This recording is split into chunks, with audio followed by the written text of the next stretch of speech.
Welcome to the Overwatch League. It's APAC, Saturday, fun day. It's tomorrow Sunday, but today, 3 brilliant matches. It's myself, Lemon Kiwi, with leg day here. I'm 11. I'm also a New Zealander, so I'm a Lemon Kiwi. How you doing, Harry? I'm doing pretty well. Not the Lemon Kiwi that I expected when I set up to do today, but I'm nonetheless thrilled to have the Lemon Kiwi here, as we're going to be starting off today with Seoul versus Valiant. This is going to be an interesting slew of matches today, Avril. It's, to a degree, a little bit locked up here on APAC now. We've had a couple of teams that have already clinched their spot in the Midseason Madness, so while we're having a little bit of a spiel, let's have a look at those standings, and we can illustrate what we're talking about when we say that these matches, some of them are more for show, some of them are going to be for seeding. In particular, that 2 and 3 spot is going to be contentious, Avril.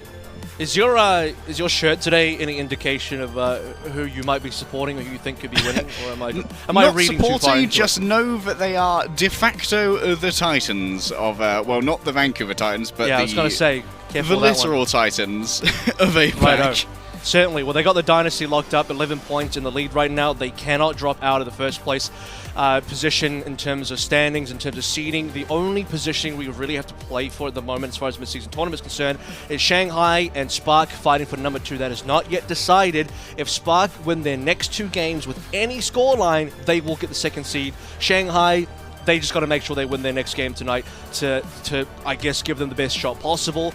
But it will be pretty difficult to hold on, given that they are 4 maps behind the Hangzhou Spark. So that position still very much in contention. Philadelphia Fusion have locked up their 4th seed here, with Chengdu falling yesterday to the Dragons.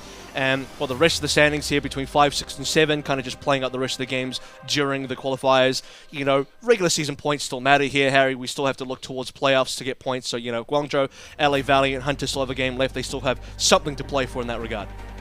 Yeah, for LA Valiant and Guangzhou Charge, we're thinking about the overall qualification for playoffs at the end of the year towards the grand playoffs.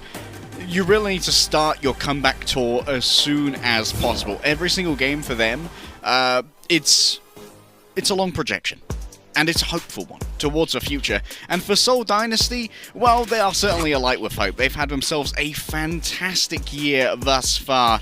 And here you can have a look at the starting lineup. So many names have become household ones. In Overwatch, we've got a former champion in Profit, 2-time former champion in Smurf. But for me, I look over towards the rookies. The newest one in particular, Vindame. Not a huge amount of fame for this player coming into this particular season, Avril, but Vindame has shown himself not only to be flexible, but also bloody deadly, whether it's on the Lucio, any main support, or the Zenyatta. And currently Seoul Dynasty are on a pretty major win streak as well, looking towards the win of the kickoff clash. They've had, how many games now? 7 matches in a row that they've won, 4 of which in this qualifier themselves. So, 2 more to go to get that perfect stage. They would have the 6-0 locked up, and it's looking pretty favorable for them, considering the the amount of competition left over are definitely lower in the standings for the Seoul Dynasty. They've kind of beaten everybody else that challenged them in the higher standings. Shanghai, they met very early on, who were still kind of looking for their form, so they didn't get to fight. They didn't get to fight the Dragons during the Dragons comeback mode, which has just happened this week and last week. Seoul Dynasty now going up against the currently struggling Guangzhou Charge, who, as I said yesterday with Ilios, they've had moments of looking reasonable, so they're going up against the Valiant, who have had moments of looking reasonable. This will apply to both teams of Charge and Valiant, both kind of struggling, both had moments of reasonableness, and for the Valiant specifically, I know who's playing tonight, obviously. As a Valiant, specifically, we look towards the 2 wins that they got in the first week. That was their first week. That was their first, I guess, great week that we've seen out of the Valiant in terms of, okay, they did beat Chengdu in the kickoff clash, but we look at Midseason Madness, 2 back-to-back wins there. Tripled the amount of wins since they've rejoined the, come in with a new roster this year, and a reverse sweep versus Philly as well. You got to respect it. I think Valiant showed some reasonable promise at the start of the Midseason Madness, but since then, their 2nd week was quite a big turnaround in terms of going the opposite direction. They went 0-6 in maps. They didn't win a single map last week, so right now, looking at this particular match, it doesn't really get any easier. Yeah, week 1 of Midseason Madness was definitely the Tay-Zonde dopamine power hour for the LA Valiant, and week 2, definitely the opposite. Lots of cortisol in the Tay-Zonde camp. Marvel, of course, fresh off of his 2-hour retirement after leaving Boston Uprising, and then over to the Los Angeles Valiant instead. Going to be particularly interesting to see how he goes up against Smurf in this 1 versus 1, where, in my opinion, Avril, no shirt bias here. I think Smurf is the best tank in Overwatch 2. That's a wow! What a hot take.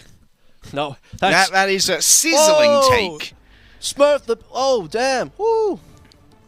That's the first time I've heard that one. Fun, interesting matchup here is you talked about Marvel versus Smurf. Marvel used to be on the Seoul Dynasty last year, so he has gone up against his former team.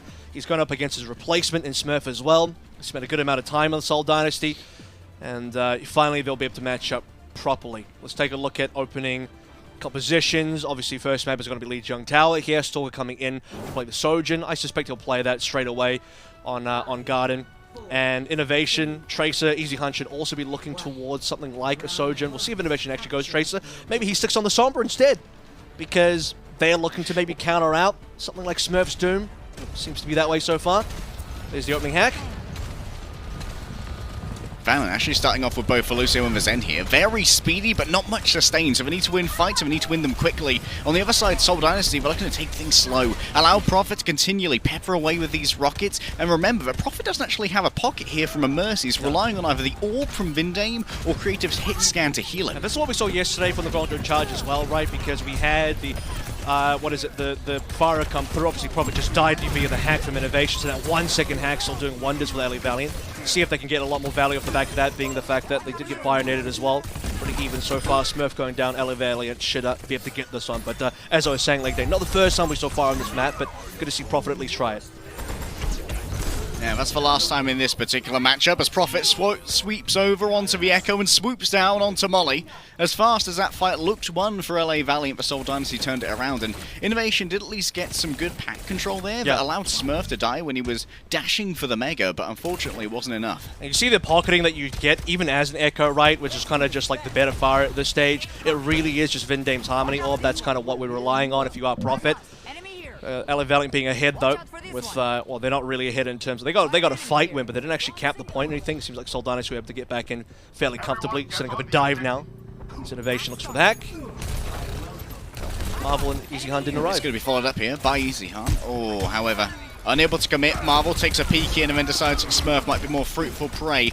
A touch of pressure upon the point, and it does begin to flip in favour of the LA Valiant, but with lanes gone, movement's going to be much slower. Easy Hunt gets 2 with the Pulse Bomb, not exactly the 2 he wanted though, keeping that KD even as Stalker begins to make sure that everyone's shepherded inside this deadly little crucible where they could be executed. 1-for-1 trade so far, still 4 alive on both sides. Innovation looking towards that EMP, and Valiant, I mean, they still don't really have point control. They've just gone for a few skirmishes. They actually need to be able to get a few more conversions on those frags. They have Dojo, but not much more than that. With Marvel going down, this fight's already looking like a bit of a wash. They just failed to engage. They've so far not really had the tempo to get this EMP underway. Innovation was detected momentarily, but I think that he slipped the net for now. With that EMP in the back pocket, could be a useful tool, of course, for the initial engagement, but it can be readily answered. Yes, held on to it for like the whole game so far, let's be real. It's been like, you know, quite a while. And gets caught out. The timing here not going to be favourable. Avril, and look at that, the health pack steal as well. What's Easy Hunt doing? They're not talking to each other. Now Marvel's got to go for a different health pack, and that Meteor Strike was wasted. Seoul Dynasty now have overtime. Well, he used a Meteor Strike to at least get himself out alive, but it's not really helping Valiant to engage at all. Marvel dies as EMP comes on through. Creative's the only one that actually ended up eating that hack, I believe. Vindame receives a nano, and Seoul Dynasty ahead. Links are going down 96% towards a sound barrier that LA Valiant don't really have much more to work through here. A Pulse Bomb and a Transcendence to celebrate the victory in the Seoul Dynasty should be to lock up the 100-0. Yeah, getting rid of this Echo has been a continuous problem for LA Valiant, and of course, Prophet's been able to swoop in onto a backline quite easily, with none of the usual hit scan threats that you'd see from a double flex support backline like an Ana. There just isn't that peppering that can occur and keep the Echo a little bit more nervous about peeking these longer sight lines and just being able to spam away the tri-shot. When you're going up against a Lucio, sending the Cheerios the way of the Echo is not really that intimidating. We head over now onto the market instead, and there's going to be some comp swaps from both teams as we look towards something that's a bit more hit scan aim heavy. It's, you know, the Echo is one thing, but I feel like the Valiant had a lot more to worry about on their hands, considering the fact that we saw one EMP coming through the entire, 100-0 there. LA Valiant couldn't quite seem to be able to coordinate a single dive together. You see Innovation going for a hack onto the backline of Seoul Dynasty, but not able to link up with either their Tracer or their Doom. So, when they do want to go, Marvel gets chunked down, has to media strike, all that kind of stuff, right? But as you say, League Day, we're looking towards new compositions now, at least on the DPS end of things. Tracer plus Ashe on Seoul Dynasty, Tracer plus Sojourn for LA Valiant. Yeah, Ashe versus Sojourn here will provide a little bit of indirect fire from, of course, the Dynamite here, and that's going to require maybe a little bit more in terms of pocketing. Okay. Marvel just stuck in there for too long. The power block was unable to really eat up enough of the damage as he was surrounded, Avril. Eichenwalde responds, and this is what he's good for, right? We are seeing a bit of a change in the meta flow for the APAC division as we're looking towards more and more players favoring the Ashe over the Sojourn, but Eichenwalde did manage to get a kill. LA Valiant is still taking a few more losses than the Seoul Dynasty, even with Smurf down here as well. So Cap already went through for the side of the Seoul Dynasty, and the frags don't stop. Easy tracking for Prophet against that wide hitbox, and of course it's Creative actually picks up 2 final blows here. LA Valiant they're starting to make these piecemeal engagements here.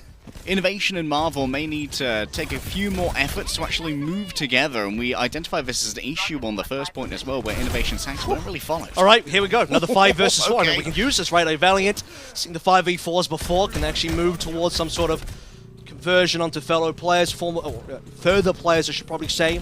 Already on the point, got that cap pretty quickly as well. Seoul Dynasty did not contest. And Seoul Dynasty deciding that better not to put their lives on the line to try and contest this, and instead look for a 5 versus 5 later, as Prophet has indeed returned and loses the Harmony Orb. Good pings here, maybe a stick as well. Eichenwalde avoids it. There's a Textile Stalker as well, so LA Valiant, the nano onto Marvel, he has been slept out, but looking like they're ahead in this fight for sure. Smurf receiving the nano on the opposite end. Still do have a Vindane Transcendence to come on through if the fight goes any longer, and it does seem like it'll end fairly quickly with Seoul Dynasty collecting the majority of the kills here. One response from Eichenwalde, and so far Eichenwalde has been a decent performer. That's all that's going to be on the board for the LA Valiant. Of course, one more extra pulse bomb from Innovation, but it won't help them retain the point. Yeah, Vindame and Smurf both offered 1 versus 1s and both taking them readily. Winning out as LA Valiant. Have Marvel draw ever closer towards that Meteor Strike, but could have to be used in a moment of desperation simply to avoid a huge amount of damage. It isn't going to be countered at least by the Pulse Bomb, which we'd often seen stuck onto Doomfist to force out that ultimate or to ensure that they'd be dead. However, Prophet only halfway there at the moment as Marvel is discorded and spotted just orbiting the periphery of the point. You're going up against Prophet, right? You talk about these Tracers putting the pressure on towards the Dooms. That's been happening so often. Prophet, probably one of, if not the best Tracer that we have in the region, maybe even in the world here. As LA Valiant definitely running out of time here, 80% for the Seoul Dynasty, looking to really make an engagement. Link says either just tempo transfer or had that forced out. In either case, Vindane will respond. Marvel has to use a Meteor Strike to not get blown off of the map. That's unlikely to be a great usage. However, still, Stalker's going to fall, and Marvel places himself in the midst of a Seoul Dynasty, punching his way through any who would dare proffer themselves against this Titan of Fists. Still, Eichenwalde falls, and with overtime ticking over, Marvel's forced to remove himself from a fight to ensure this capture. Seoul Dynasty now moving in with 4 against the lesser members of LA Valiant when it comes to the numbers. This could be troublesome. Yeah, troublesome for sure. Smurf is probably going to go down here. Brilliant pickup from the LA Valiant, but it was 2 for it. Still a couple of ultimates. This is definitely last fight territory. As Seoul Dynasty have the 99, they flip it over, and the LA Valiant cannot respond. A desperate overclock coming through from Eichenwalde, but I fear it's going to be too late here. Stalker has their number, way too many frags, and Seoul Dynasty will take up 1-0 so far in the series. Seoul Dynasty sticking to their reputation as the Titans of APAC right now. Admittedly, Los Angeles Valiant, a 3-7 team, is giving them a little bit of a run for the money on market, less so on Gardens, where it really felt like Los Angeles Valiant were having trouble finding the tempo of that Sombra combo, really being able to put themselves onto a target, which is unfortunate considering that they had they had a huge speed advantage from playing the Lucia. The tempo should have been theirs to determine, but the poke phase, once Seoul Dynasty won that first fight, was just too difficult to try and push through. Yeah, never really got that EMP fight that they really wanted to, and by the time they dropped it, it was far too late. So LA Valiant showing some signs of life on night market after a bit of an unfortunate run on Guardians, but still not enough to take down the Seoul Dynasty. 2-0 on Lijiang Tower, 1-0 in the series. We'll take a quick break. We come back with map number 2.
Welcome back to the Overwatch League APAC fam. Map number 2 coming up very soon in our opening match of the day here. Seoul Dynasty versus LA Valiant. And so far, as expected, here leg day, Seoul Dynasty with the 1-0 lead here. Pretty clean throughout Lijiang Tower. Only dropped a few fights on night market, but otherwise a flawless Guardians performance on top of that. Yeah, it's come to be as we've expected, and as we've come to expect as well. From the LA Valiant, we've got ourselves a couple of substitutions already. This is a team with an expansive DPS roster. 5 players on the DPS roster. You only have 2 in at a time. There are 5 players on the entire Overwatch 2 team. Becky's in for innovation, and Dia is going to be moving in for Easy Hunt. I think that Dia's had a bit of a comeback season. Admittedly, for Dia's been pretty good for a while if you're one of the deep lore Overwatch Esports enjoyers. Of course, over in Overwatch Contenders, Avril, you've been seeing Dia tear it up for years upon years now. It's not the Shanghai Dragons Season 1 performance. Dia's always been pretty pock. Yeah, deep lore. If you've been following Dia's career, you're probably a bit of a hardcore fan, because he obviously had the original Shanghai Dragons run, went to Team CC, won the entire Gauntlet Asia, and beat all the Korean teams along the way. Fun little history moment is that Dia defeated Stalker in the grand finals of Contenders Gauntlet Asia in 2020. That was Team CC versus Gen G. So as I guess the Asia historian, I'll bring that one out just for fun and laugh. Dia versus Stalker, that was a good time back then. Innovation actually also on that lineup with Dia, so both of them defeated Stalker back then. Trying to remember if Creative was maybe on the lineup at the time. Not too sure on that one. Vindame certainly wasn't, because he only came through during the O2 Blast days. But in either case, here now on the L stage, Dia will get his chance to, I don't know, poke and prod at the Seoul Dynasty. What happens when you poke a tiger? We'll find out. For any of you who aren't completely wired into the APAC scene as well, Gen G is Seoul Dynasty's academy team, because of course they're the organisation that runs for Seoul Dynasty, and Team CC was Shanghai Dragons academy team at the time. So both of these were like excellent breeding grounds for fantastic talent in Overwatch, and in some cases it's been like a game of dibs, you know, where teams just like grab talent they can't quite play yet, and just wait until they're 18, keep them on the academy team, keep them well practiced in Contenders, and then the second that they're 18, they are straight to the Overwatch League. Coming up next, let's have a look at the map set. We're heading over to Hybrid next, Avril, and it's going to be Eichenwalde. And just for clarity's sake, no, Creative was not on that team, but it did have Stalker, Although, and Tuyu, and Itso actually. So a few Overwatch League names that we're familiar with were on that team, that Gen G squad. So there's that. That's a little history lesson there for winding back the time as we look at all these grandfather clocks. Again, four of those, was it rings? Is it four of the dongs? That's when the end of the world happens. Any Stranger Things fans out there, I know Ilios finally finished the season last night. He was a bit slow, but he got there. He did the very inexcusable thing of watching like the last episode halfway and then like, I guess, doing other things, then coming back to him. Like, just carve out like 2.5 hours of your life, watch the whole thing, don't do it in pieces. Like, respect the media for what it is. Just like, I don't know, if you're a Seoul fan, definitely you'll want to be seeing the entirety of this one. If you're a Valiant fan, you're hoping for the best here. Can we take some maps? Valiant have been competitive, but Seoul Dynasty are on a different level. Yeah, Seoul Dynasty, this has been their year. Picking up Smurf was such a huge signal from Seoul Dynasty to the remainder of the Overwatch League that they were not going to settle with anything less than a championship anymore. Already, Seoul Dynasty making some swaps upon having a look at what Los Angeles Valiant are proffering. We see a Cassidy. It's actually the Smurf Zarya coming through as well, so they're not going to be opting for, well, they want to be kind of like a ground-based team here. They want to be, I want to say rush, but that wouldn't be quite true. Maybe more like a brawl kind of composition with the Brig and the Ana as well. Like you mentioned, the Cassidy, already a lot of damage on Becky. So Becky, not really able to get too much done, just trying to live. So there's going to be a difference from the Zarya of old that you would have seen during the kickoff clash. No longer are you having a faux tank Reaper. Instead of the Zarya herself is going to be the front runner, giving likely herself both of those bubbles. Molly's just been ran over. No speed boost required. The counter rotations simply aren't fast enough. And Smurf can catch up to that vulnerable Ana.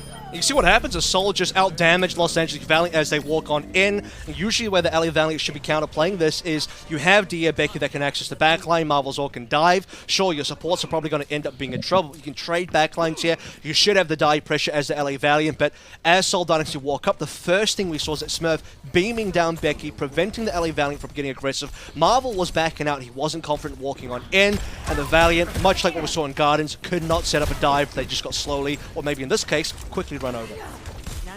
Speaking of setting up dives here, it's going to be down to Marvel and Dia to try and make sure that Seoul Dynasty's commutes to the high ground are fraught with danger. Because of course there's going to be no hit scan up on top alongside Molly to really show that great amount of damage. Vindame's already caught Dia though, and that means Molly's in trouble as Prophet approaches, Pulse Bomb in hand, but is going to be waylaid momentarily by the attentions of Becky.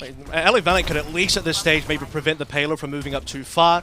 That's kind of where Vindame's been, you know, holding position-wise this entire time. The Nano will be the response now coming through from Becky. Can it be enough, though? Smurf in a lot of trouble, and that will be the kill coming through. You notice that Creative did not have Nano in time. So Dynasty a couple % away from actually saving Smurf. They'll use it on Stalker instead. Hello. Seems like Seoul Dynasty still think this is winnable. No Zarya required, I've already finished, mate. Stalker with a headshot there to finish off a sleeping deer. And Lengsa. Where is Lengsa? Look at him. What's he doing? He's fragging. He's in Soul Spawn. He is. And Prof is pushing the cart. Well, Marvel stopped that one, so ideally they get Lengsa down just about now. He's trying to survive, but won't be the case. Just slowing down the Seoul Dynasty's approach. It's going to be the 5v4 that Seoul really needs. So LA Valiant don't know if they can really afford to back out considering they are losing payload control, but they will get the trade from Becky onto Stalker that will even things up.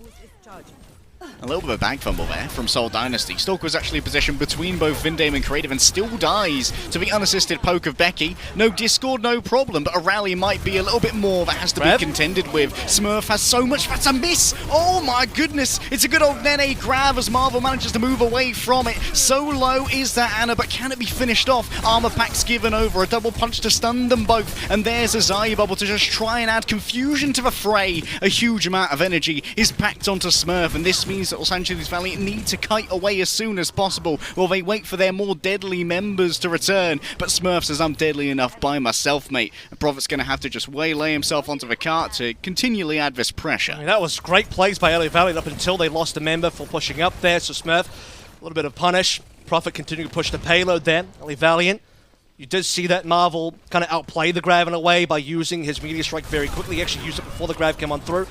Smurf took a bit of damage here, but the payload is all but capped, and it is going to be capped indeed. No one from the Valiant could touch. Marvel was sleeping that entire time. Becky too low HP. They don't have a Tracer, and that means LA Valiant going to have to give up this fight. They lose everything, including the nano they spent. So clutch there from Creative, just deciding to let Sleeping Doomfist slide as the cart rolls in to its final resting position on point B. Now 4 minutes as we head into point C, and will Los Angeles Valiant decide to go for anything different here in terms of their compositional approach? Still Becky is going to be playing the Echo here, which is going to have limited ceilings to try and play around. That should be a change at some point. Becky probably wants to go towards a Genji as soon as he can, but 58% is a lot to play with, right? Speaking of percentage points, Smurf looking towards that 100. Beams down Becky. Not even really a lot of effort involved there. This time the grab should be perfect. Way too many kills coming on through. It's only the Bob really contesting at this point. And once that Bob is gone, Valiant probably going to lose this point. Gaslight, Gatekeep, Girl Boss, Zarya. So much energy. There's the grab. You ain't getting out of this one, Marvel. One may scream as the ante is going to be delivered. Becky not long for this world, and Dia simply cannot get a foot on the cart in time. 3 minutes here for Seoul Dynasty. This is a statement of a time bank, Avril, as Los Angeles Valiant lie decimated in the path of the Tiger. You actually see that Lengsa held on to Transcendence at the end there as well, so that could have actually been popped at some stage. Kind of got killed by Vindame somehow, so Vindame running down Lengsa, the Zenyatta player, where, I don't know, either just didn't quite put the finger on the Q button or maybe burst down too quickly. That possibly would have helped them, especially during the grab, would have kept Marvel alive for some time. And then maybe LA Valiant use respawn advantage to try and claw their way back. But when you start seeing that push on C from Seoul Dynasty, Smurf going full man mode, just walking up as a solo carry Zarya. I mean, you talked about this a little bit earlier, but when you don't have the Reaper on this team and you're not playing to kind of pocket somebody else, you can just kind of double bubble yourself, walk up, get a lot of energy, do all the damage required. Smurf's really playing Zarya the way that I like to play it, which is just, you know what, screw the rest of the team. I'm the boss now. The greedy Zarya. The way Zarya was designed to play. Smurf as well. He has played both tiers of Zarya very well. Because we had Seoul Dynasty have a couple of experiments with the Zarya Smurf before, and of course was able to just make sure that those Reapers were very much safe when they made their engagements. But now Smurf was able to really embrace a bit of Smurf time, you know, play for a little bit of high energy, stay alive and continually frag out. Now over to the Sigma instead, and it's going to be quite difficult to dislodge from this high ground. Marvel might have to commit a pair of utility to try and do so. Just use the Seismic Slam to clear upwards and then maybe punch them Smurf off. This map is pretty flankable though, so I'm a little bit concerned about the Sigma defense. You normally see this on a map like Midtown, right? We've seen Stalker and Smurf play these type of compositions, the double flex support plus the Sojin. Sigma spamming their way through, Prophet to run around and contest different things. And just look at the damage output. Marvel can barely even just walk in front of the shield. And really the way to get around this is use all the different flanking angles you can find on A, get behind the shield and wreak havoc in that kind of way. Otherwise, they're basically just waiting for Molly to get nano. Yeah, Molly is generating this bloody fast at the moment. Marvel looking to try and have the additional staying power that Nano would give over. Prophet has to recall away, decides not to chase onto Deer despite that Discord orb, and then doubles on down once having the backup of that Zenyatta. Lengsa now within the crosshairs. Zenyatta for Zenyatta trading here. Smurf low HP as well. Stalker's trying to do his best to respond, so it's going to be 2 trades or 2 kills on 2 kills currently. Remember that LA Valiant have the closer respawn distance, so Creative's going to take some time to get back in here. We talked about the Molly Nano. We've been waiting for it. It will go to Becky instead. The damage will be there, and every single time that LA Valiant get a kill, it is more impactful than Seoul getting the exact same kill because, like I said, the respawn distance matters. Good time here for Los Angeles Valiant. 5 minutes now to get through B. But the question's going to be how you manage to make that assault up onto high ground when you've already spent your nano. Because Stalker's going to be waiting up there, building up these railgun shots, and that makes the sheer high ground of an Eichenwalde defense really difficult to break. I think the initial stage for Valiant to play through is just get some payload distance and then work towards, you know, you can have the trance option, you have Meteor Strike to get into high ground, they can copy somebody. Dia needs to, again, work on that flank to release his Pulse Bomb into the wild. If you're Seoul Dynasty, you probably just want to play the window fairly quickly here to gain control of this entire sight line all the way down. But as we mentioned here, Dia looking for the Pulse Bomb. He's playing low. Yeah, playing low at the moment, just trying to make sure that Prophet can't troll that cart too much. Becky taken up by an accretion of all things. Captain Smurf at it again. And Stalker going to be dutifully healed up here by Vindame. Remember that when Dia goes to this stick, ideally you want to be able to force out that trance, but while Vindame still has this Immortality field, the trust in Vindame's Immo is going to be immense. Oh, now Seoul certainly have to do something. I mean, they lost one of their 5 ultimate Smurf. About to have that flux as well. The window finally will come through from Vindame on a bit of an off angle. Marvel takes down Vindame, so instantly that window's just been nullified. And Los Angeles Valiant, they convert 1 kill into 2 further kills. Correa reuse the Transcendence, but doesn't save anybody. Only allows Seoul Dynasty to back on out, at best. Additional window here, and now Becky can return to the Echo form. Look at that Immortality field there as well to try and save Smurf on the extrication. With that gone, now Dia is feeling like it's going to be an absolute freebie to hit one of these Pulse Bombs. Creative swaps over onto Vienna. It's a full support line swap up for the Seoul Dynasty as suddenly they feel like this game is getting out of their hands, Avril. Wow. Moving in, that's an avoidance of a kill due to a Lengsa Trance. Here we go, the Trance is about to run out here, so it could be perfect timing for that flux. As Stalker collecting kills over towards this overclock, it seems like Seoul Dynasty off the back of 2 ultimates, and forcing 1 in response, or rather 2 in response to the LA Valiant, and 1 frag will be enough.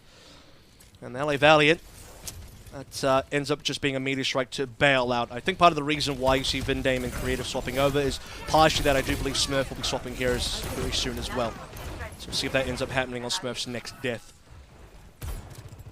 Yeah, Smurf potentially going to swap over here onto either the Zarya or the Doomfist. Becky going to be given over the Nano, looking over towards many targets, but none under 50% HP, so a Focusing Beam can't quite get the purchase that it would desire. Disruptor Field makes moving through there a less than palatable option for the Echo, as continual danger is Prophet their way. Prophet almost slept off the map, but it's okay, the execution is well done. And now Creative can be beamed down easily. This should be Valiant claiming the point. Wow, this is really good stuff from the LA Valiant. I mean, they struggled in the Legion Tower, but so far this attack, and also they struggle in the defense as well, but this attack has been pretty damn good in terms of keeping the pace up. That was my major criticism of their play on the Legion Tower map, and now they continually push forward. They continue to get these frags. Good individual plays as well. Molly's been landing some beautiful skill shots across the map. Getting Prophet down is certainly one thing, and outplaying a number of Seoul Dynasty ultimates is another thing as well. So the cap does come on through. Comparable time back. I mean, I don't expect that Valiant will get a better time back than Seoul, but they should be able to get something here. And Smurf, like we said, did manage to change over. Swapped over to Zarya. That means that this first fight might be the most important one for him while he's trying to build up that energy. It's going to take a lot of bubbles to do so. And with many of them used, that's going to make the Zarya such a tempting target for the Pulse Bomb. Becky swaps over onto the Brigitte, gives over a little bit of additional healing and staying power here as Seoul Dynasty seed away the space and lie in wait instead.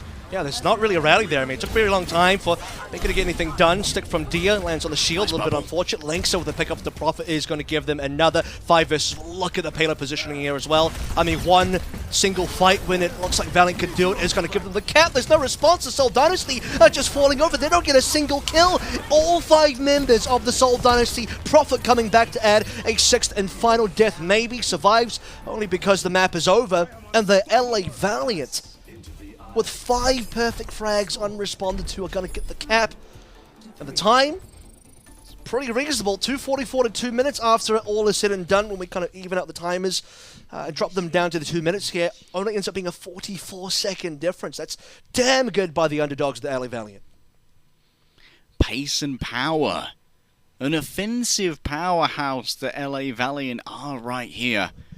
Perhaps they have decided they've managed to find some little quirks, some little differences that could be exploited in the Seoul Dynasty, and Marvel, I think, has been staying alive a lot longer during these games. He's been getting a lot more value out of these meteor strikes, even if it's just to remove himself from these situations. And unfortunately there, Smurf was unable to really build up a good amount of energy because, in my opinion, overall, the swap was just too late. You need to have like a couple, maybe like a bubble cycle before you actually get into that fight against the LA Valiant. I'll talk about that in a second. First of all, we'll have a look at what Becky does to open up this fight. They kind of just fly on in, Smurf the first target, and does a bit of a drive-by, bit of a strafing run, actually, might be a little bit more accurate for flying here onto Stalker, and then a 3K to finish things out.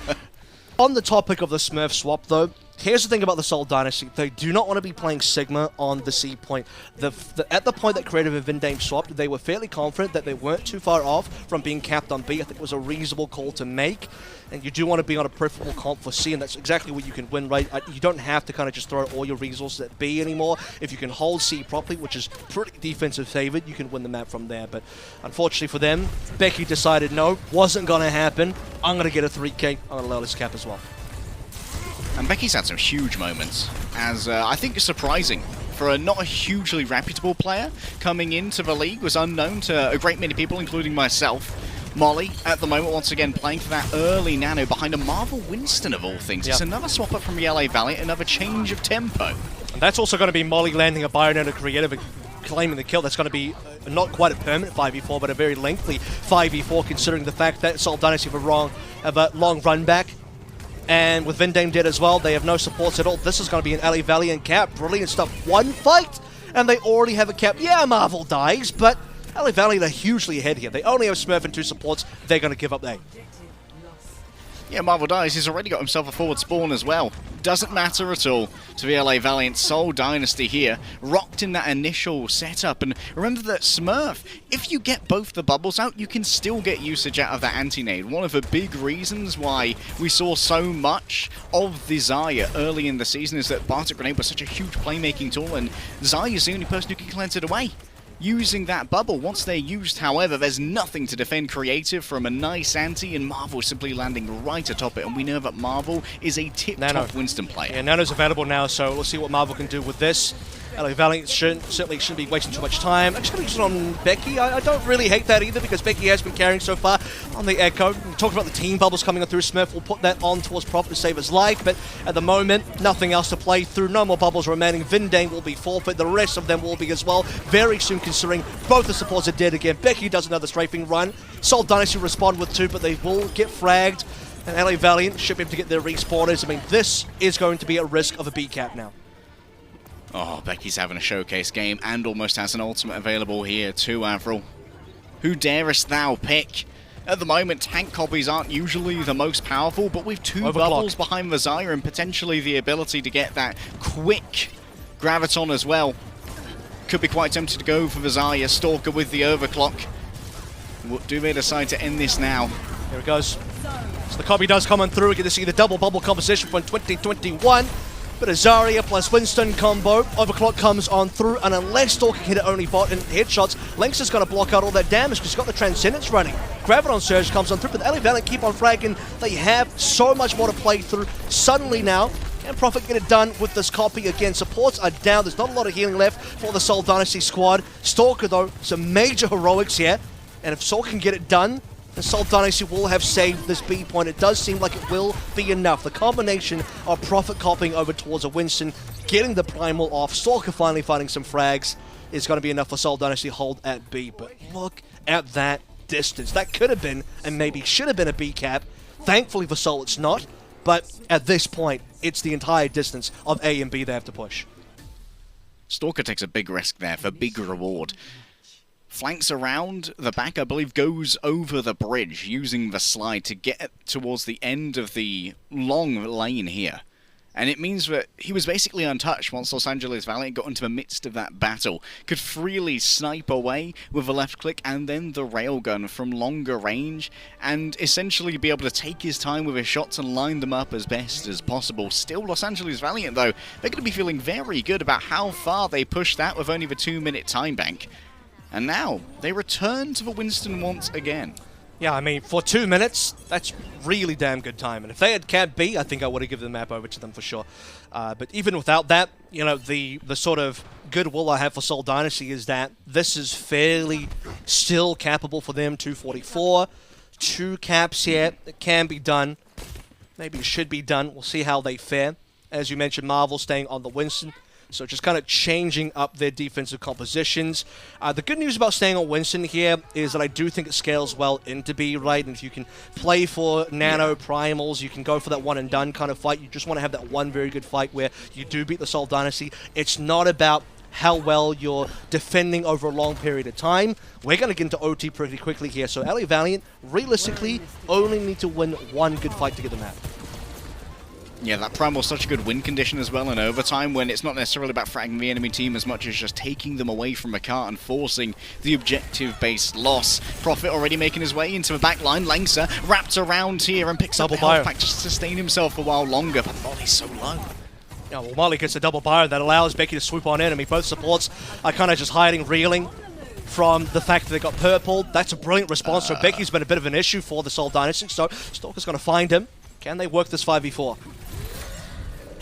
Prophet needs to take out Langsa, needs to take him out quickly, but what a headshot from Langsa. That's a huge turnaround. And while Marvel may have been slept, it feels like Seoul Dynasty are just gripping to straws at the moment.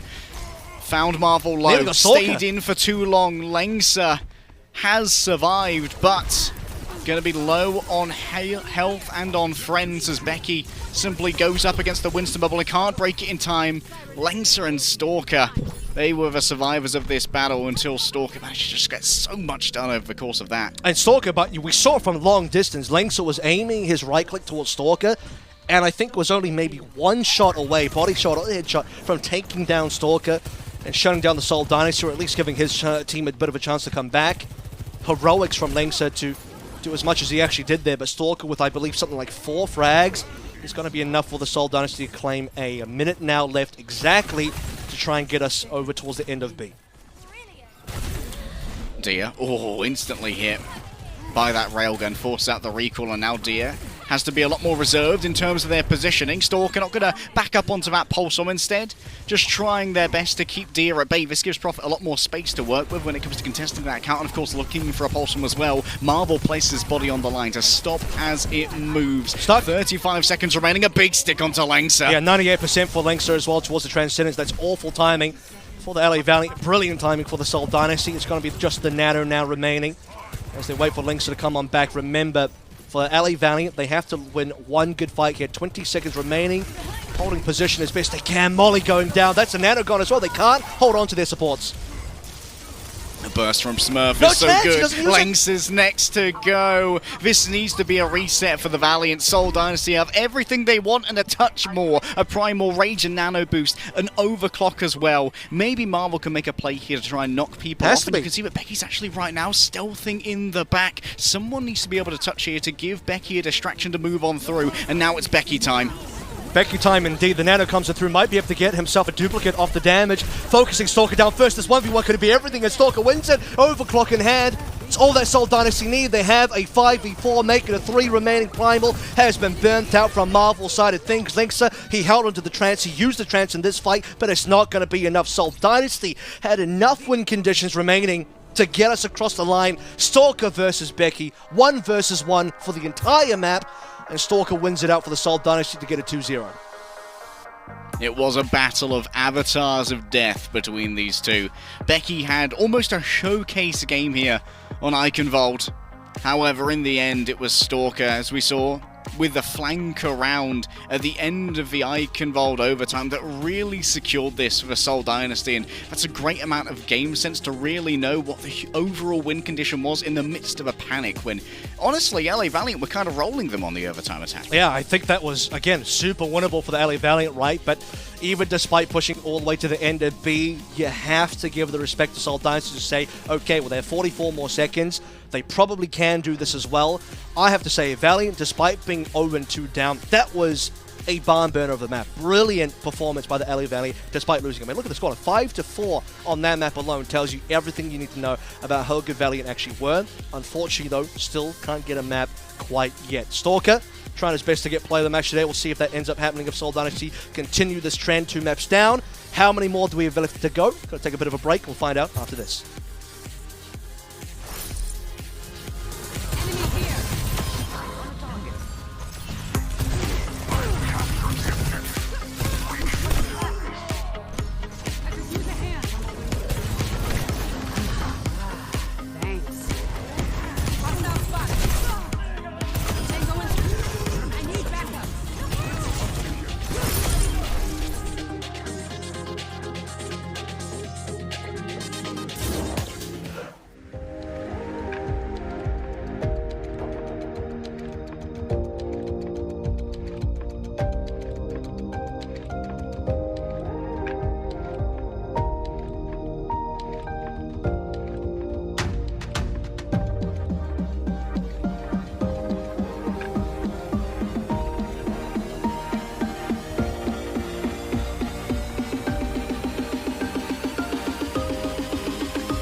What I thought might have been a little bit one-sided ends up being very interesting indeed. Leg day with our previous map, Eichenwalde going 5-4 on the scoreline.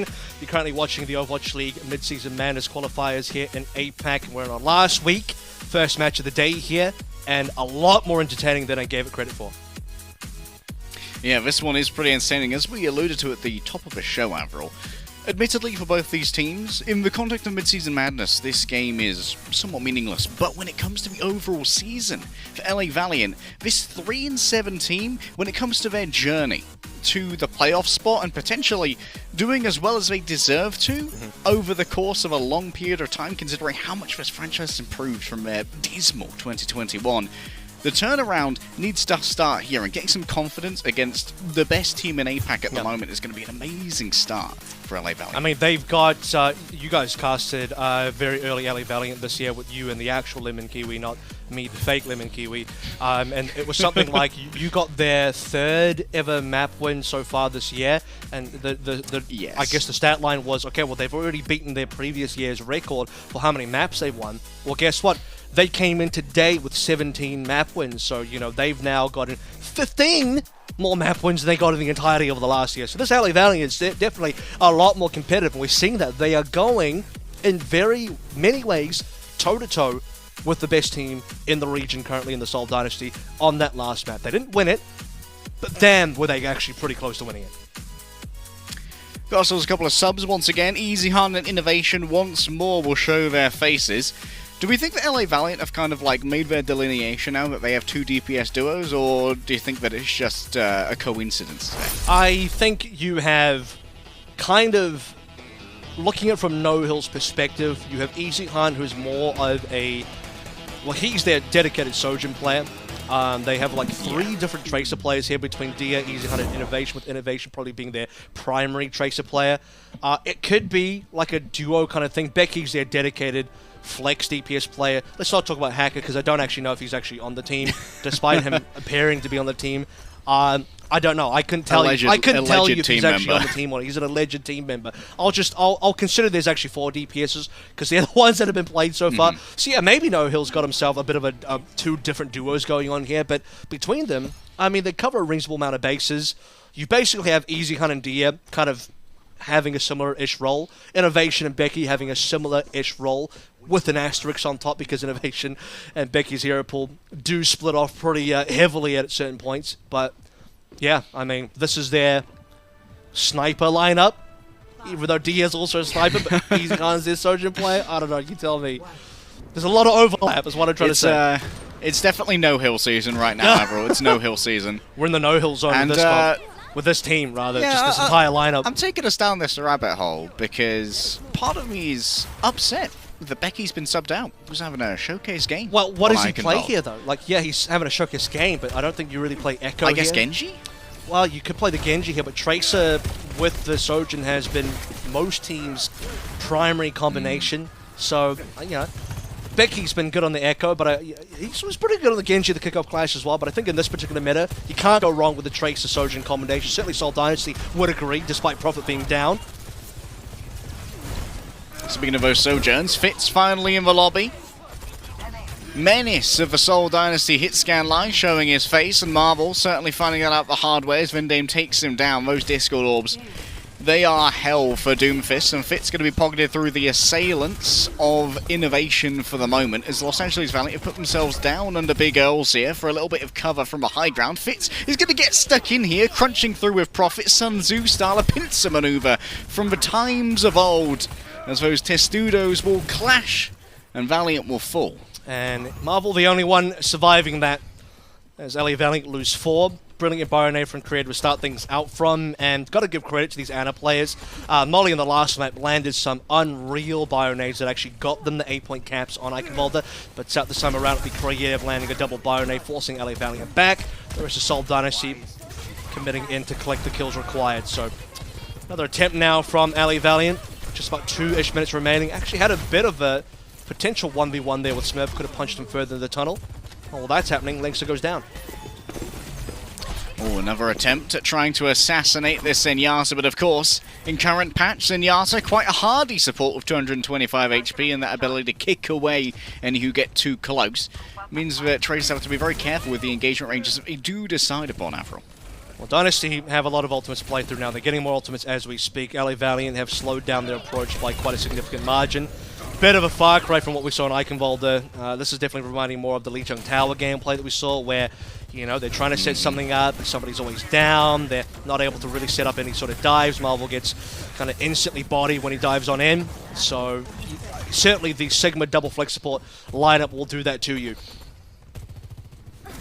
Yeah, the Sigma's just so hard to dislodge from these kinds of arenas. Smurf directly naded by Molly. A little bit less impressive than the long-range ones, but hey, still does the job. Marvel delivered the nano here, tries to identify a target. Smurf is going to be the one that he picks, but he's in no man's land at the moment. Marvel forced to pick between two equally tempting targets, and Creative's one chosen. Lengsa finishes that off, but it's still a trade of the Annas. Both teams going to be lacking in healing for now, as Lengsa didn't have access to the trance, and that means no invincibility when you're stuck. No healing for anybody now. Damage taken is permanent, and Eichenwalde has been the recipient of that, as Seoul Dynasty clean on up, and Los Angeles Valiant's time bank is feeling very worryingly light right now, Avril. It is, and you know, both teams actually lost their support lines at various points during that fight, but for the Seoul Dynasty, they were confident they were going to win anyway. Smurf still held on to Flux, could have used that at pretty much every single time. Nano onto Marvel, it will get them purchased to dive on in, but finding the rest of the frags and enough frags to actually win is another story altogether. One player lifted up, Molly gets saved by the trance. That trance, though, now means that Vindame has an advantage. Profit has to recall. Was given the nano, I believe. However, taken out by Innovation. So much help given over by the supports. Eichenwalde round the back with the overclock. Creative going to be forced out of their hidey hole by the disruptor shot, and it's Lengsa who gets the final blow. Finally, when all of their resources are arrayed, Los Angeles Valiant are able to break through the Stalingrad-esque hold that Seoul had completed on first point. And now they should be able to get the cap here as well. Prophet looks like he wants to go for a final contest, but he doesn't quite have the teammates. And you got to be waiting a damn long time for Smurf to get back on in. Fitz, by the way, changing over towards the Ash already tells me they're setting up for a B defense. Smurf is on a Doomfist, and oh my goodness, Prophet has actually stalled long enough that the rest of the Seoul Dynasty have arrived. Now it's a fight. However, Creative punched on the way past by Eichenwalde. Just a quick love tap there from the Sojourn. Innovation's fallen on down, but there aren't enough members of Seoul Dynasty surely to make this work. Fitz placed himself upon the cart, but it's simply a sacrifice to the blood gods and skulls for the Skull Throne. A Seoul Dynasty will have to try this again on B, and Molly's had such a game. That last fight all came down to shutting down the Prophet Nano with such a perfectly placed sleep. Seoul Dynasty, high risk, high reward play there. Trying to go for the recontest. I could see it, I respect it. Ends up not going their way, and the end result will feed further ultimates towards LA Valiant's campaign for this B attack. Further ultimates coming online. You talked about Molly, he has Nano available now.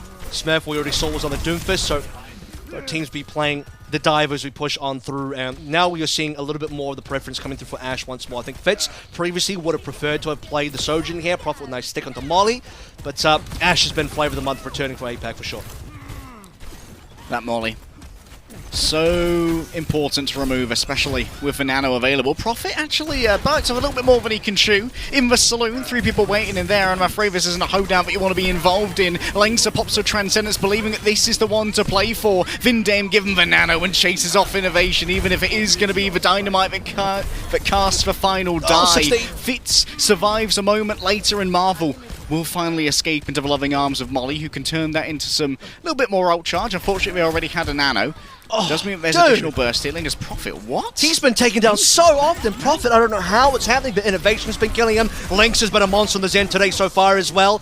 Speaking of Zenyatta plays, here comes that Vindame Transcendence back by Smurf. Also on the Meteor Strike as well. The LA Valiant look like they're too low on members' HP and just about everything else, but even despite that, Innovation will take one with them. It's a messy fight, but in the end, Seoul Dynasty have found their targets. Not without considerable expenditure, though. Both teams saw these flashes of brilliance, these victory conditions array before their eyes. And at each point, both teams decided that investment there was going to be their best course of action.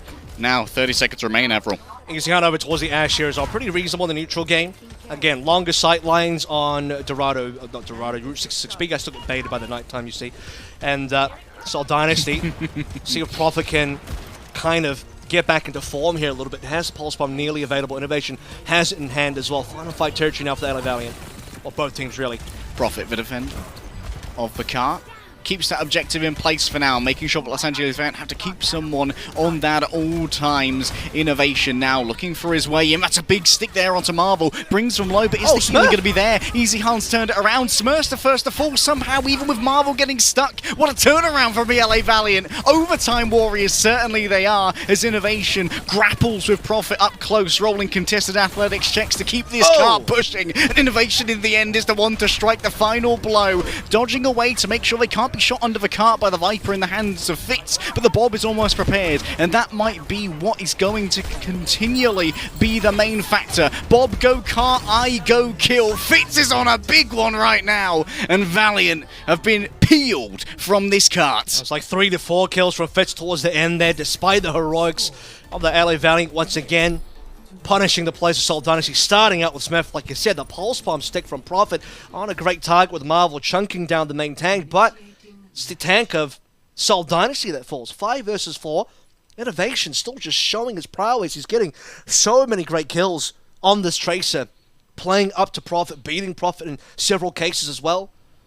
And the LA Valiant, great effort, but towards the end there, Fitz, stalwart in his defense, high ground control. Bob, like you mentioned, available. It doesn't even really need the Bob, does he? Just gets the kills with the rifle on its own. Yeah, the Bob, I think, gets a final blow, but not really much of a huge factor. Here's Fitz's performance from this particular matchup. You can see that Marvel was a shared frag for most of Seoul Dynasty, but the second that Fitz got up onto high ground here was going to be absolutely inassailable. Yeah. Cannot be reached by anyone except for either Easy Han or Marvel, and both of them are already dead or out of the fight. I'll tell you what, though, the one thing that Bob does do is kind of shut down Innovation. Really hard to play as a Tracer in that scenario. I mean, I think all Tracer players already understand playing against a Torb is annoying because the turret tracking you is just, you know, it's frustrating to deal with. A Bob is just, a Bob's like a mega turret. You know, we talk about the fact that we don't have level 3 turret from Torbjorn anymore. Well, that's because Ash has stolen it. That's the Deadlock Gang's newest score, you know, They took the level 3 turret. Courtesy of the Deadlock Gang. Thank you very much, Mr. Swedish man. Very thematically appropriate. Speaking of stealing 66. Things, you know, like we said, Ash stole the level 3 turret, and Reinforce stole all of Torbjorn's height. True.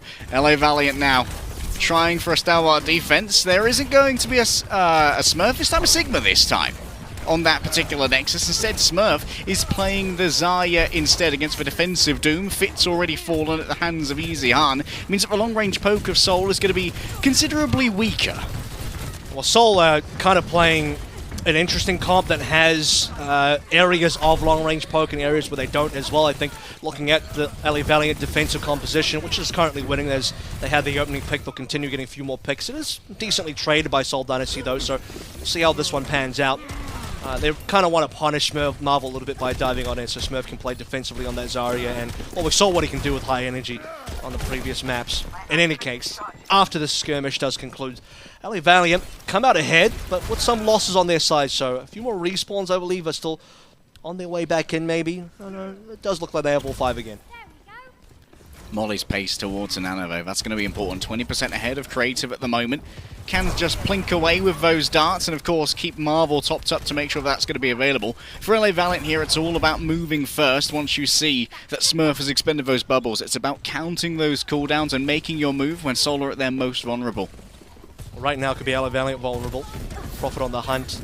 Discorded out so they know his positioning, so going for these backline sticks has been the specialty so far, but patience does not pay off here because LA Valiant strike first.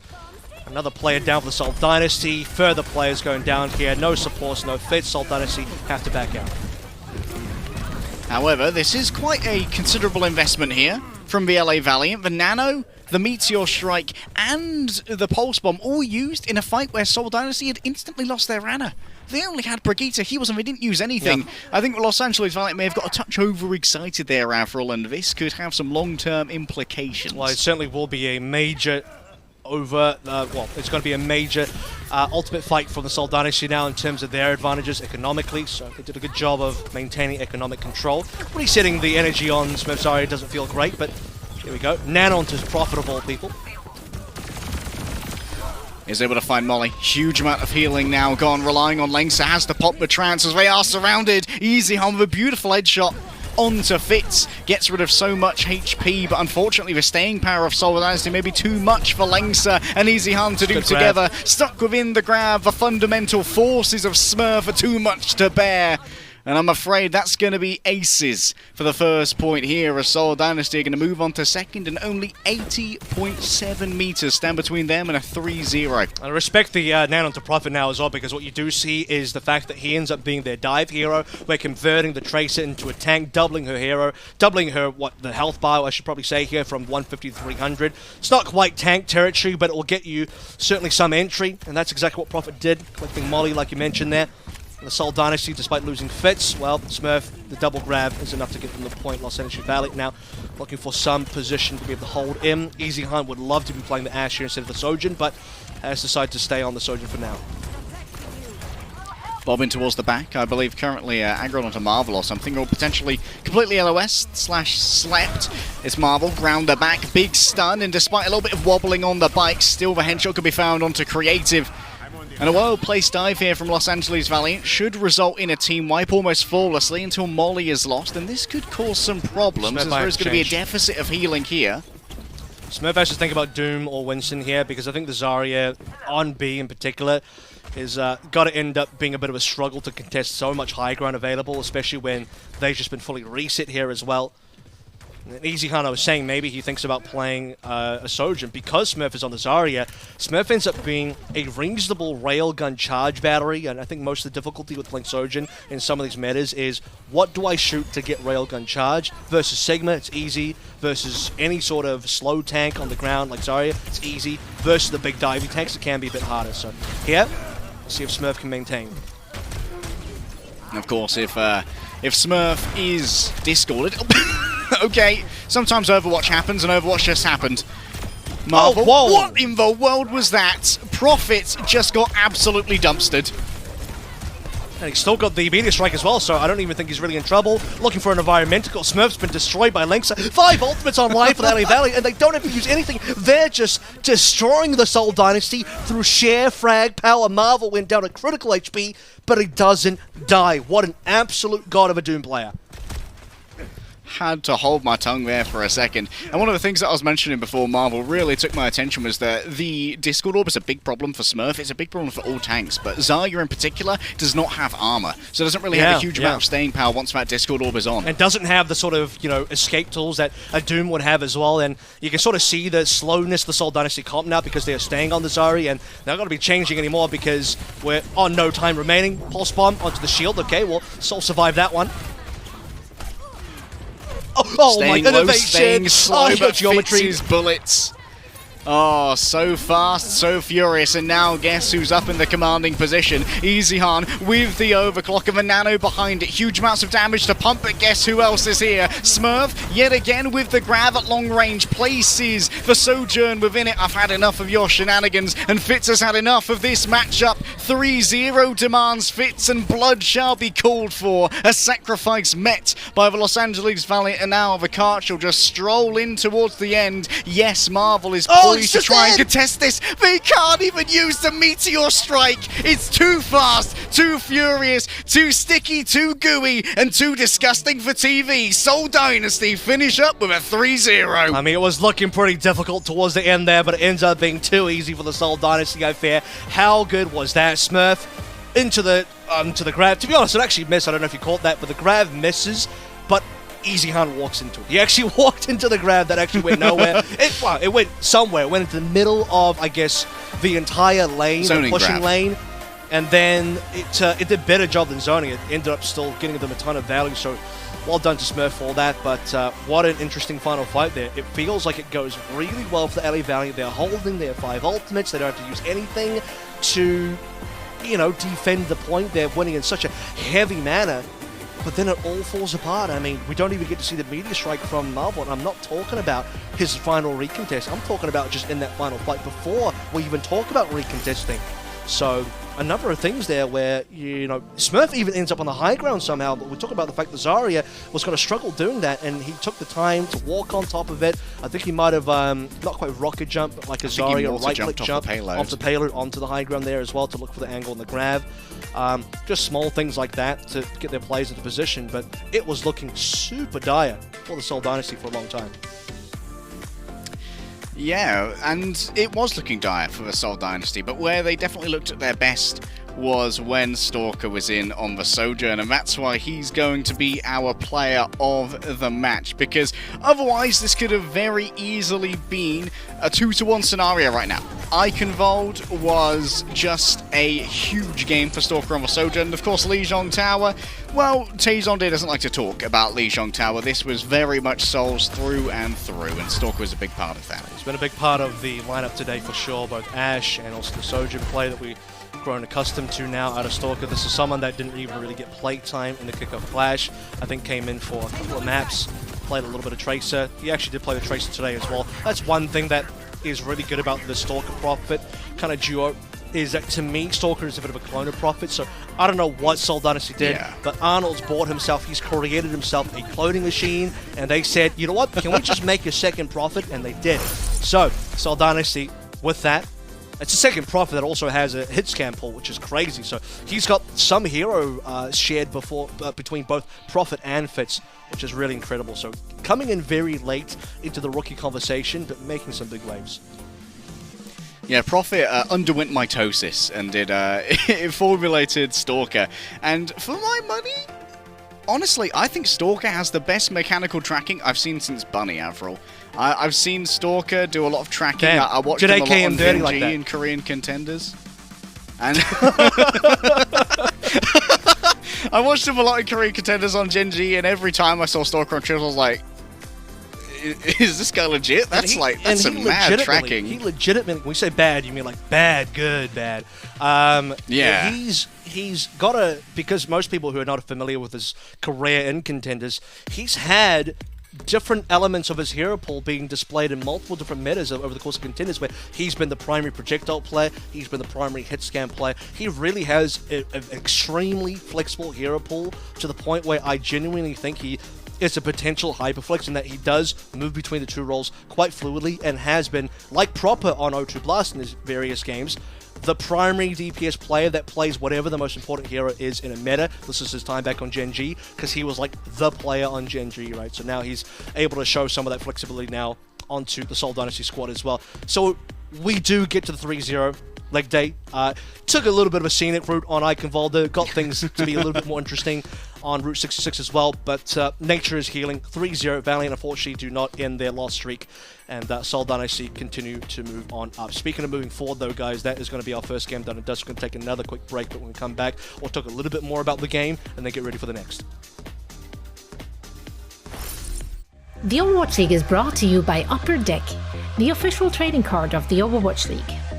And by TeamSpeak, the official voice supplier of the Overwatch League.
Welcome back to the Overwatch League here. Bit of a game break moment as we break down what happened in our opening match of the day here in the final week of Midseason Madness Qualifiers. Seoul Dynasty had already locked up first place, but just stat padding the scoreline a little bit further. A 3-0 sweep. Very competitive in the middle there, but not quite enough for Valiant to get a map.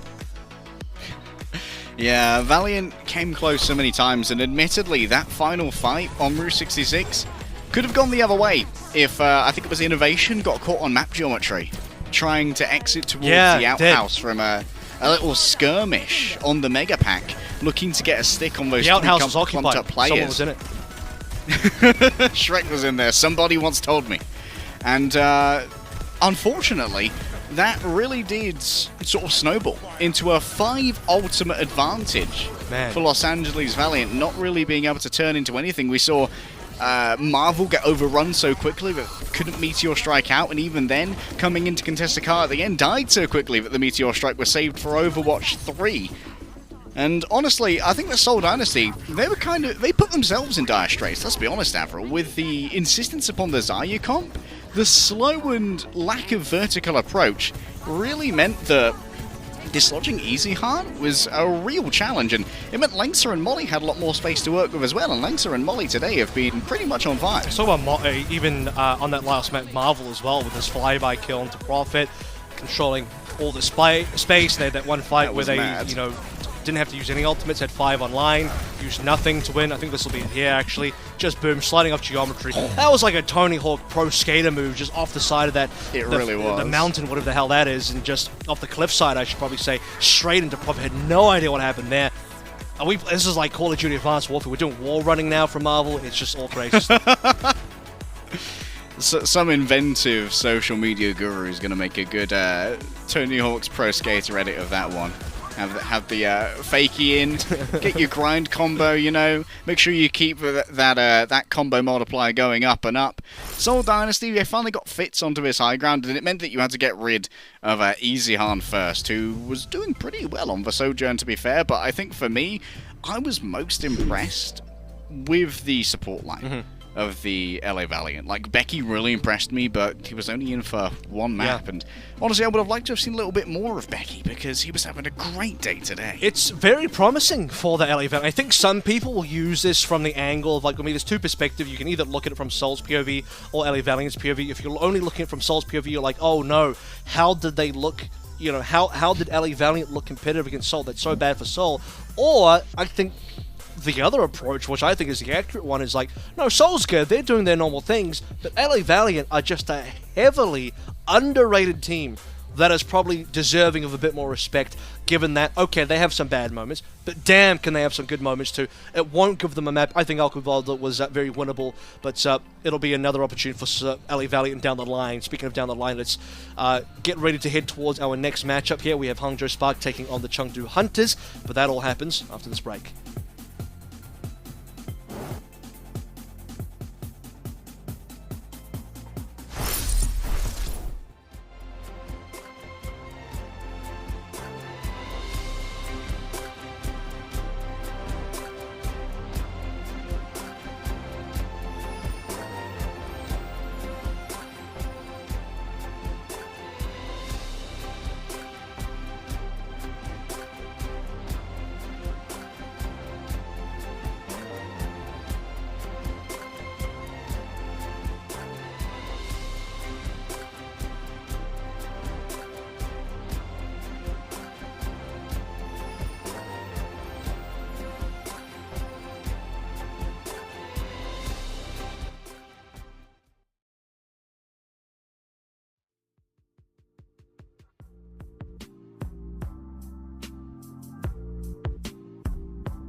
What's up, APAC fam? Welcome to the Overwatch League Midseason Madness Qualifiers here, match number 2. On our last week, it's me, Avril, with Leg Day. This is, what did you call it again? This is the gacha roll caster combination. How many, yeah, how many stars? Yeah, it's a 5-star gacha roll. Is it? Oh, I like that. Yeah, it's a 5-star. It's very rare. We're usually locked in with well, you less so. You've had quite a few casting partners over the last couple of weeks, Avril. For me, it's usually it's lemon kiwi. I've at least kept halfway there. I've got a kiwi, but you are lacking a little bit of a citrine element. Okay, yo, maybe. However, you make up for it with immense knowledge. Do you know what? Kiwi itself is already a fruit, so we don't need to go too far. With I'll just stick to the vanilla kiwi, which is a normal kiwi here. Don't need a secondary fruit to pair up with that one. Hangzhou Spark and the Chengdu Hunters. Let's talk about them a little bit here. So obviously yesterday we saw the Chengdu Hunters up against the Shanghai Dragons. Pretty damn competitive game from the Chengdu Hunters, but unfortunately with that loss they are knocked out of Midseason Madness tournament contention. They can no longer qualify through. A team that has qualified through is Hangzhou Spark, and things are still not fully clear in terms of their position though. So while they are qualified, they aren't guaranteed a second seed just yet. They could be third seed here. They could be second seed here. Based on my calculations, if the Hangzhou Spark win 2 matches, their next 2 games, including this one, with any scoreline, they will get second seed, being that they are currently, I believe, 4 maps ahead of the Shanghai Dragons. So they just got to win, regardless of the scoreline. It's not going to be an easy one today, though. To look at our starting lineup, of course, Alpha Yi and Shy are going to be starting an explosive damage duo. Alpha Yi certainly has captured some imaginations over the course of his couple of debut games for the Hangzhou Spark. He's been hanging around in Chinese contenders for a while. I remember one of the first events I ever casted had Alpha Yi on some ancient Chinese teams. Super Rich and Irony on the support line. Irony, of course, has been a newer addition to the overall field of play for Overwatch League on that Ana, and it has been okay, but honestly, Molly, for me, has been really impressive over on the LA Valiant, and we've seen so many impressive Anas that Irony might need a little bit more to stand out to me. Yeah, so, obviously people also remember Alpha Yi from, or at least I do, from Contenders Korea Team Diamond with Flora, Takoyaki, and Unique as well. That's Hangzhou Spark out of the way, though. Let's talk about the Chengdu Hunters a little bit here, who have looked very much improved so far in the Midseason Madness. I think they got to a very slow start in the kickoff clash. Wasn't the greatest in the kickoff clash, let's be honest. They actually gave LA Valiant their first ever win so far in their season, which, given where LA Valiant are now, is not completely out of the question, right? Like we just established after the Seoul game, that Valiant are a pretty competitive team, but Hunters are now just zooming past everybody. I would go so far as to say that power ranking wise, I think to me, they're like my 3rd best team here. If I was to pick, I'd put Hunters in 3rd behind Seoul, Dynasty, and Dragons. Honestly, yeah, they played so well versus all their opponents so far in terms of strength. Unfortunately, based on standings, they're a little bit further down. Spark are ahead of them. But this is also the opportunity for Spark to prove that, you know what, we deserve to be in the top 3 there instead. We are currently sitting in the 3rd place positioning as far as seeding goes, with, like I mentioned, the opportunity to get 2nd here, not 1st because they're too far behind Seoul, but certainly enough to get 2nd. They can prove that, okay, Hunters have looked good, but we can look even better than that. There should be a very interesting, hopefully close match, because 2 powerhouse Chinese teams that have pretty good results so far in the meta, and one of them that we are guaranteed to see in the Midseason Madness. So I'm hoping that Spark will be able to kind of light themselves up here and give us the true display of what a top 4 team looks like. Yeah, Chengdu Hunters, a little bit of a more limited roster, with only the mandatory 6 players on it.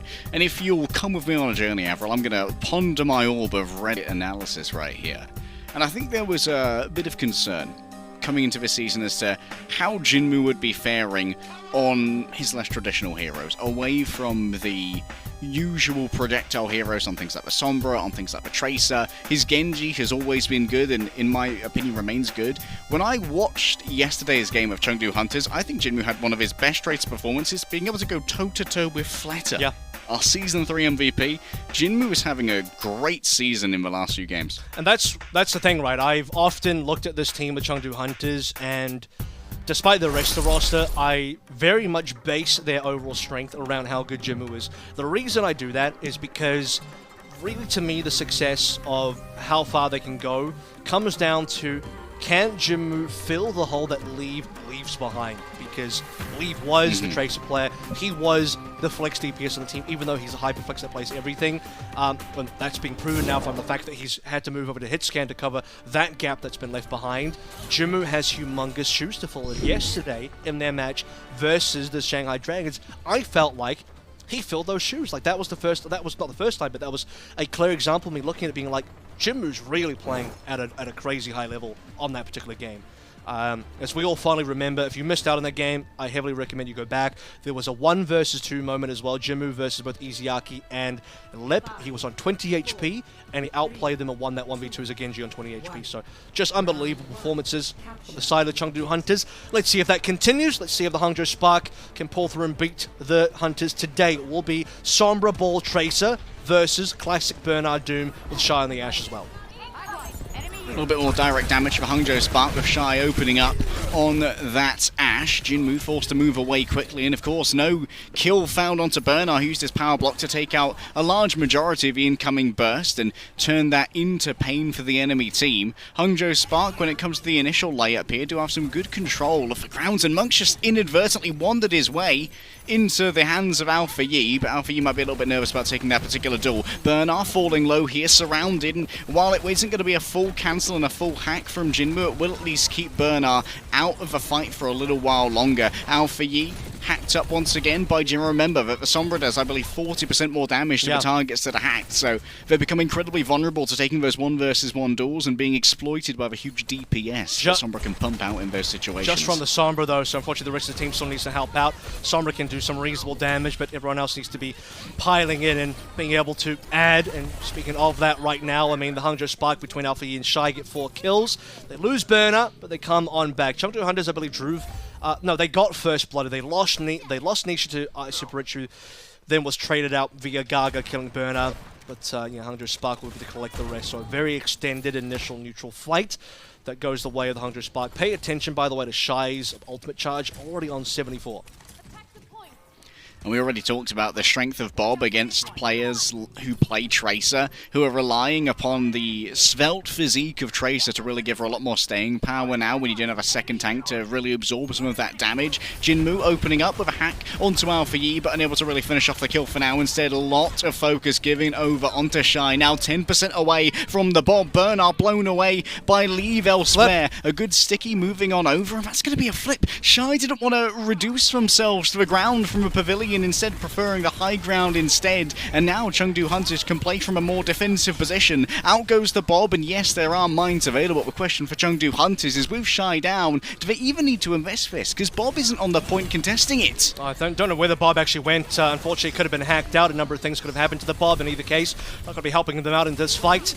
Burner receives a very clutch now. Nearly went down there, but Irony will still pay the iron price for it. Hangzhou Spark down to just 3 members. Burner hacked out. Actually couldn't use his media strike because of the hack. So Chengdu Hunters clean up 3 members. They get rid of Shy early, and they have the cap the entire way through because they flipped it so early. They won the fight after they flipped, so they just get all this percentage cap.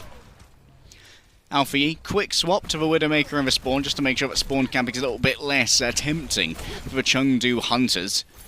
For now though, Leave just poking away, looking to once again get that Pulse Bomb in hand to stick to Bernard, especially if he gets discorded. Takes a lot of pain from that stick. Shy hacks Jinmu, trying to stay alive in this duel as Gaga plays up on high. A bird's eye view, a big stick. Irony, he can't see a fight, he can't buy one, Avril. Every time he moves on in, blown up by the raid explosives of the Chengdu Hunters. 69% is a nice little bit for the Chengdu Hunters now to play from this defensive position, and I think that Hangzhou Spark are likely going to have to call this fight here. Well, Gaga is down, so Spark at 5 here. They can strike exactly at the right time where it hurts for the Hunters. And it does hurt a little bit more the Jinmu down, and this is the kind of thing, right, we snowball from 5v4 into another 5 versus 4, just converting extra members to make sure that Hunters do not have eloquent numbers up. They will hit the 99%. Alpha Yi is going to miss that pulse bomb, but still kill Gaga anyway. Leave, huge amounts of healing onto him here, but no more armor packed as Alpha Yi at range. Excellent tracking, takes down Nisha. And Jinmu once again might be found. It's going to be crunched in from multiple sides, has to translocate away instead. 99% here for Chengdu Hunters. And I actually think that maybe Alpha, I said he missed the pulse, but perhaps he actually stuck it onto Gaga, which is what allowed him to get that kill. In either case, Gaga went down to Alpha Yi, who collected the second kill as well. Hunters now will be setting up for the dive via both Jinmu and Gaga here. We have Mines, we have EMP, and EMP here best served, I think, to just collect whatever solo kills they can get. So if they can find good individual pickups with that, that'll be pretty decent. Well played by Burner as well. He knew he was being hacked out. Jumps away in time, so it isn't going to be left in the dust to get soloed and, well, I guess ganged up on by the Hunters. Hangzhou Spark spacing here is going to be of the utmost importance. With that EMP only hits 2 people, and that means that there's not really enough damage done there. Lee falls down to Shy. A single headshot's enough to put the Tracer in the grave. A Time Demon has been exercised by Her Majesty of Ash, who now can look over onto Jinmu, try and force them out. Taking their time there, that means Bernard is just peppered around by so many different sources of damage, and Nano given over onto Alpha Yi here. Dare